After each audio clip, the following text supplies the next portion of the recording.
It is September 19th, 2024, and Zelensky is preparing for a big trip to Washington, where he's set to meet with not just Biden, but also Harris and even Trump.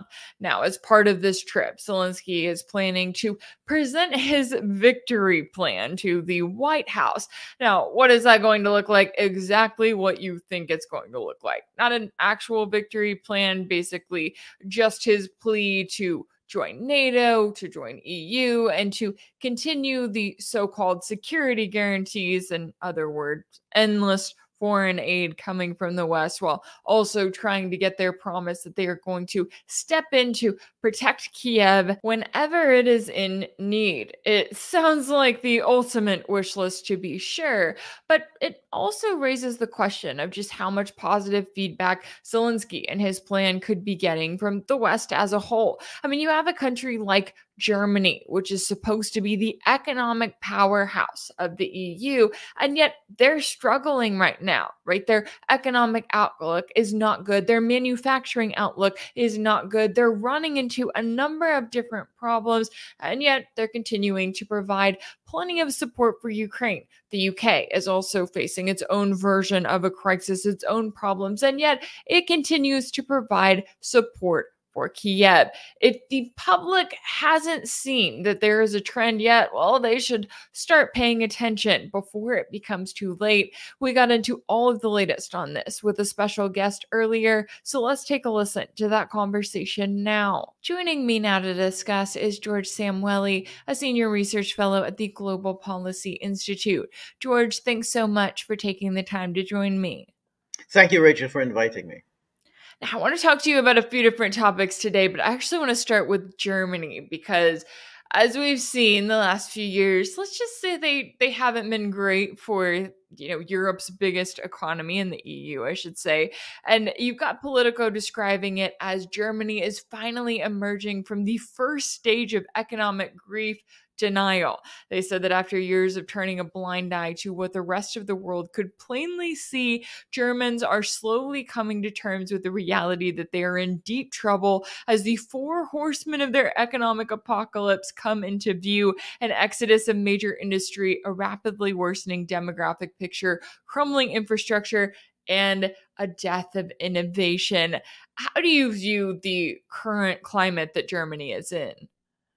Well, Germany, I think, is in a very serious situation. I mean, Germany had already had a number of problems even before the start of Russia's so-called special military operation. I mean, it has been in relative economic decline for some time. Obviously, it's had the a demographic problem, as much of Europe has had. Um, but the energy problem, again, had become quite acute following Angela Merkel's decision to abandon, the nuclear energy program. In the aftermath of the Fukushima crisis, she overreacted and said, "Well, we're canceling that." In the meantime, Germany had pledged to this green New Deal in Europe. So it was cutting back on the greenhouse gas emissions, which means it was cutting back on fossil fuels. And then, of course, the start of the Russia special military operation, and then Germany saying, "Well, we're not going to use any gas coming from Nord Stream." And then, of course, Nord Stream was destroyed. And then, of course, the EU imposed sanctions on Russian coal imports, Russian oil imports, and suddenly energy prices in Germany have gone through the roof, to the point where crucial German industries simply can no longer afford to produce in Germany. So we've had now this news recently that Volkswagen, which is Germany's signature car manufacturer, known throughout the world, for its, high quality cars, is saying it's going to close down its plants. It's never done that. It never has done that. It's been around really since the 1930s, and it's never shuttered any of its plants. But now it's saying that we just can't afford to do it. It makes more sense for us to move our plants overseas. And this has been true of a number of German industries, to say we just can't afford to produce here.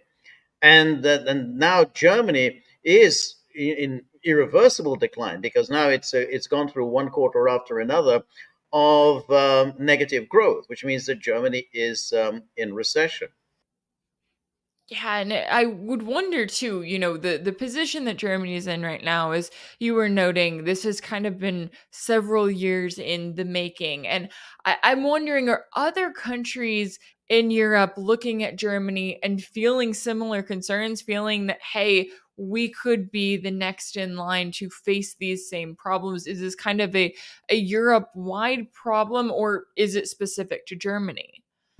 It is a Europe-wide problem. It's just that when it happens to Germany, then it becomes much more serious, because Germany is Europe's economic powerhouse. I mean, it's Europe's manufacturing powerhouse. I mean, it's really, there isn't really a European economy without Germany. So what happens in Germany, everybody in Europe is going to feel it right away. But absolutely, demographic problem of it, as I said, is a problem throughout Europe.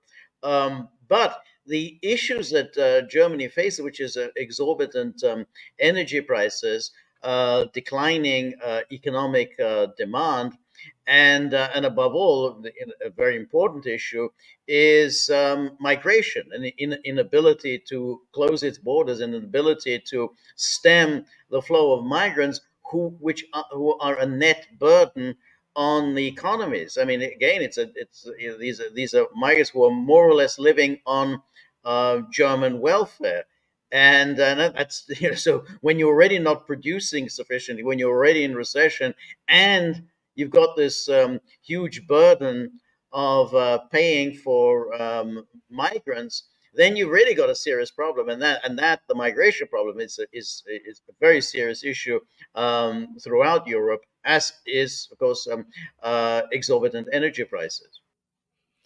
Yeah, and it's interesting to see the position that Europe is in right now. And I feel like, even with the recent elections that we've seen this year, the message from people like Ursula von der Leyen, right, in the European Commission is, we don't care, right? We don't care what the voters want. We don't care what your concerns are, or, the worries that you're expressing to us at the ballot box. None of that matters. We're going to continue on with, this green transition, as they want to call it. We're going to continue on with the same immigration policies, the same policies of support for Ukraine, and the same condemning of, any kind of right-wing parties, that they are acting like any support for those parties is going to lead to the end of Europe. What are there concerns, or I guess, should there be concerns from the top leadership about any kind of backlash? Because to me, it seems like they really don't have any concerns right now. And I would be wondering if they would be kind of feeling the pulse from the public a little bit more right about now. Well, you're absolutely right, because of course, you recall very specifically when Annalena Baerbock was on some talk show, and this issue was raised about the unpopularity of Germany's Ukraine policy, and she said, "Well, I really don't care what Germans think. My only concern is Ukraine." She kind of blurted out what is implicit in much of European thinking, and Britain, which is now no longer in the EU, but the British ruling elite is also shares that line of thinking. We actually don't care what the people really think. So when you've got Keir Starmer, whose government is saying, "Well, we don't have any money for the elderly's winter allowance. There's just no money. It's just everything's spent. There's nothing in the kitty for this money." But apparently, there's money for Ukraine. So he meets Zelensky and then writes out a check for Zelensky. Now that is already a demonstration of such arrogance, of such contempt for your own people, that it is quite staggering. But the problem is as in Britain and everywhere else, we have a kind of a political system that is actually rigged to maintain the rule of essentially politicians who are very unpopular. And this is what was happened in Germany. And we've had those two elections in the east. I think we talked about that before, the one in Thuringia and in Saxony, where the Alternative for Deutschland did very well. They won in Thuringia and came a close second in Saxony. And then on Sunday, there's going to be another election in Brandenburg, and the polls indicating that the AfD are going to win there as well. This is a real humiliation because Brandenburg is a kind of social democratic stronghold, but they're going to win. Now, how does the elite respond to these victories by the AfD? And then there's also a left-wing populist movement that's also emerged in Germany, which is the Bündnis Sarah Wagenknecht, the Sarah Wagenknecht party. They're also doing very well. And, they respond, okay, well, what we're going to do is we're going to organize ourselves in order to keep them out of power. So that's it. We're just going to make sure that they're kept out of power. And then, of course, they do a little bit of cheating, not unlike what happens in the United States. So, for instance, in Thuringia, the AfD did so well that though they're obviously going to be kept out of power, but they got 33% of the seats in the state parliament, which enabled them to have some powers. They can block judicial appointments. They can block constitutional amendments. So then suddenly, a day after the election, said, "Oh, we miscounted. No, the AfD won one fewer seat, and the SPD and the Greens won one extra seat. So they don't have that 33% hold any longer." So that's really their go-to mentality, which is, well, we don't like these people. They're fascists, they're extremists, they're a threat. So we're just going to keep them out of power. And should they go on doing well in future elections, then we'll think about some other ways of repressing them, down to and including outlawing them altogether, which the German constitution allows. Unlike other constitutions, it just says, yeah, you can outlaw parties that the state deems to be extremist and a threat to democracy. Oh wow. Yeah, that sounds like democracy, right? And it is crazy to me when you see the pushback from the establishment who exactly as you were noting, they're literally saying we do not have money to take care of our own people in the winter, but we have money for Ukraine. Now, I guess that I'm certain that there would be one argument coming from the political establishment in Europe and in the US if Kiev was winning and if things were going really well, right? Then they would insist, oh, we have to continue on with this fight. But the opposite is happening for Kiev right now. I mean, you have Zelensky arguing for being allowed to use long-range weapons deep inside Russia, not to have any really gains on the battlefield, but just to increase the level of terror targeting the Russian people because he's not getting those gains on the battlefield. How do you think that the West is viewing the current situation with Kiev? I mean, they've got to know that the reality is pretty grim, right? Or are they living in some magical fairy tale world, fantasy land where everything is great and Zelensky is just days away from victory? Well, it's a very good question.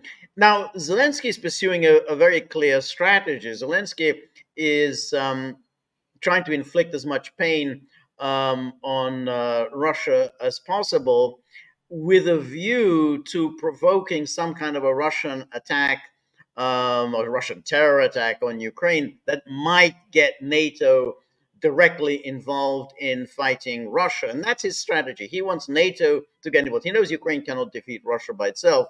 That's why he wants to trigger a war between NATO and Russia. There are a number of NATO states that also share that point of view. I mean, Poland, the Baltic states, they'd like to see a war directly between NATO, which means the United States, and Russia. I mean, they're just so insane. This Britain, I think they view it as somehow in this magical thinking that at some point, you lob enough missiles into Russia, you hit Moscow, and Putin is just going to say, okay, well, we've had it. We're gonna, we're gonna end this now. We're gonna capitulate. We're gonna surrender, declare we've lost this war. I mean, that's kind of the thing. They say, well, we have to give as much as we can to Ukraine because the more Ukraine has, the more likely is it that Putin will admit to losing. No evidence for this whatsoever, but that's what I mean. It's just magical thinking. Now, Germany is a kind of in a hapless case. I mean, Germany is just going to be dragged along because the public in Germany really doesn't want this. I mean, this is very unpopular in Germany. You know, they ultimately they have bad memories. Their fathers, their grandfathers, and so on, great grandfathers have bad memories of war on the Eastern Front. They don't want to go there. But the German has been so hapless, so abject, so contemptible in its subservience to the United States that it's going along with a policy that is really very unpopular uh, with the public. First of all, obviously, because it's endangering peace in Europe.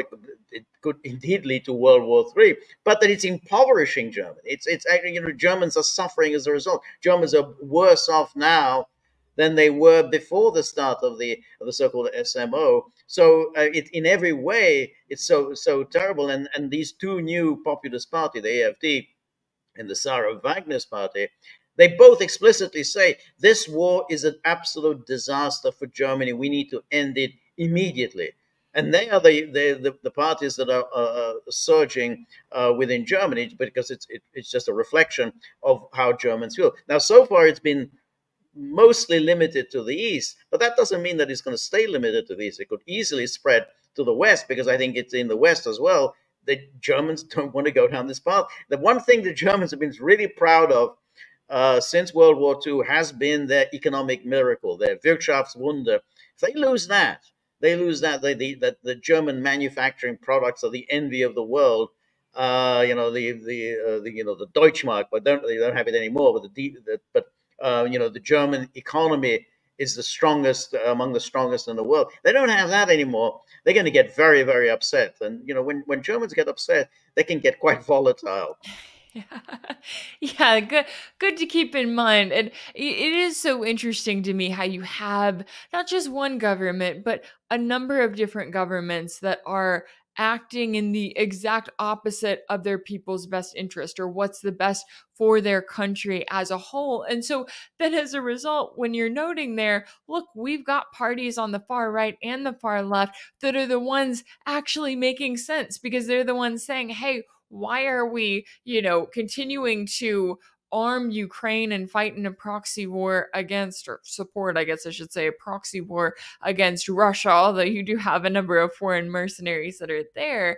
And there's been this conversation here in the US, this question of, okay, what is the plan here, right? How long are we going to keep helping Ukraine? We need some sort of a plan. It's something that the US Congress acts like they care about. Well, apparently next week we're going to be watching Zelensky go to Washington to meet with Biden, Harris, and Trump, and he's also supposed to deliver some kind of a victory plan to Biden. Now, this plan is said to include Kiev's aspirations for both NATO and EU membership, economic and security agreements, and requests for continued supplies of advanced weapons. How do you view this promise of a victory plan? Is this kind of the wish list of all wish list? It is a wish list of all wish lists. They have no realistic uh, uh, chance of being realized for the obvious reason. I mean, if you're not winning a war, you can't just simply put down, well, this is my plan for peace, which is really a plan for victory. But you're not winning, so how can you declare that this is what you want? Now, the Americans have continued to bankroll him and have survived. The American government has basically survived any serious scrutiny for just the very question that you asked, which is, well, what's your plan here? What's the strategy? What are you trying to achieve? What do you think is achievable? In other words, or is this just simply you're going to just go on bankrolling this forever? You're going to go on presiding over the death of tens of thousands of people? And I guess the answer is, yeah, that we're just going to do that. And because nobody, no one in the media, no one among policy making elite is asking this very question, which is the most fundamental question. And it hasn't even come up in the election. There's a presidential election. You would think this is exactly the time when a presidential candidate would say, what the hell are we doing? Where is this going? How many years are we going to go on doing this? And it hasn't come up. It's just taken as given. Well, we have to stand with Ukraine, because if we don't, then Putin will conquer the whole of Europe, or international law will be thrown into the trash can, or there'll be the rules-based order will cease to exist. So we have to just keep going. And when does it end? Well, at some point, Putin's going to come to the negotiating table. So it's total fantasy. And I'm sure when he meets Biden, and he's going to, of course, deliver his nonsense at the UN General Assembly, he'll just repeat all of this. And no doubt there'll be the usual photo ops with politicians, and they say, "Yeah, let's just keep this going." I mean, for the Americans, they really don't care. They do not care how many people die, as long as Americans are not dying. Then they're okay. Yeah, okay, fine. We'll write out another check, and it's good for the military. They're doing well. The military-industrial complex is doing well. But at least we're not dying. Somebody else is dying. So fine, let's just go on bankrolling it. It's a totally immoral, cynical policy that is not just leading to the deaths of thousands, but is impoverishing its own allies in Europe. Yeah, and that's what I wonder too. When it comes down to it, as you were saying, the US is still pretty far removed from this. So if the war spills over, if it becomes a wider regional conflict, it's not going to affect the United States directly. If anything, it means, more weapons sales for them, but it will affect Europe. It will affect the EU. And you've got those countries right around in that region looking around going, okay, do we realize what we're getting into here, what the US is dragging us into? Do you foresee any more pushback in the months to come, especially from countries within Europe like Germany, where now they are feeling the pain of it? We can throw the UK in there as well, where it's like, okay, we are being forced to sacrifice, and for what? So that Washington defense contractors can make more money this year? Like, what is in it for us? What is actually helping us? Because we're certainly not helping Ukraine at the end of the day. Well, that's exactly right, and that's a very really is a salient question. Like, will there be a pushback, in Europe? Because we had last week the meeting between Keir Starmer and Biden, in which the issue of letting Ukraine use these Storm Shadow missiles came up, and no definitive answer was issued. That doesn't mean that there isn't an answer in secret, and there may already be an agreement with Zelensky that he can use them, but in public, nothing has been said. And that's after Putin had made probably his most explicit warning that if they're used, then they're obviously being used by the United States or maybe by Europe, because they cannot be used by the Ukrainians. They need satellite technology. They need, they need the GPS. They need all the targeting information that can only be provided by the Americans or the Europeans, which means effectively, if they are used against us, that means it's essentially the West is bombing Russia. And that's something we can't obviously tolerate. We can't have the Americans just bombing Russia. So he said this very explicitly. Now, if that does happen, if these Storm Shadow missiles are used, when Russia does make the determination, well, we're now essentially at war with the West, then you're right that this in the early stages at least, the war will be limited on the European continent. It's not going to go to the Americans. I mean, so how would Russia respond? You would think, well, okay, they're going to start hitting logistics hubs in Poland. They're going to start hitting military bases, air bases, again in Poland, maybe in Germany, maybe in the Baltic states. Those will be the first targets. It wouldn't be the American continent. So right away, Europe would be in the crosshairs, of Russian attacks. So then the question is that, well, how do the Europeans respond to that? Well, the only ones who I think could possibly respond with some vigor to that is the Germans. Because after all, there is there was a peace movement in the 80s that's gone, but at the same time, there's still great reluctance among Germans to get themselves into war. And once they see this, then I think it could have an effect in Germany. There is going to be an election in Germany in 12 months' time, federal elections this time. And the Germans could well express themselves in no uncertain terms what they think about this policy of dragging them into another war with Russia. I mean, they had 2 wars with Russia in the 20th century. This will be the 3rd one. So, of course, Orban in Hungary, Fico in Slovakia, of course, they'll obviously be opposed to it, but they're very small countries. They don't really count very much. Germany does count for something. So if this really does escalate into a serious shooting war, then I wouldn't be surprised if German opinion will finally move and say, enough is enough, or genug ist genug. You're right. Certainly a lot at stake here all around. It'll be interesting to see what does happen, especially with all of those various elections taking place. I really appreciate you taking the time to join me today to break down all of the latest here. George Szamuely, a senior research fellow at the Global Policy Institute. Thanks so much for your time and insight.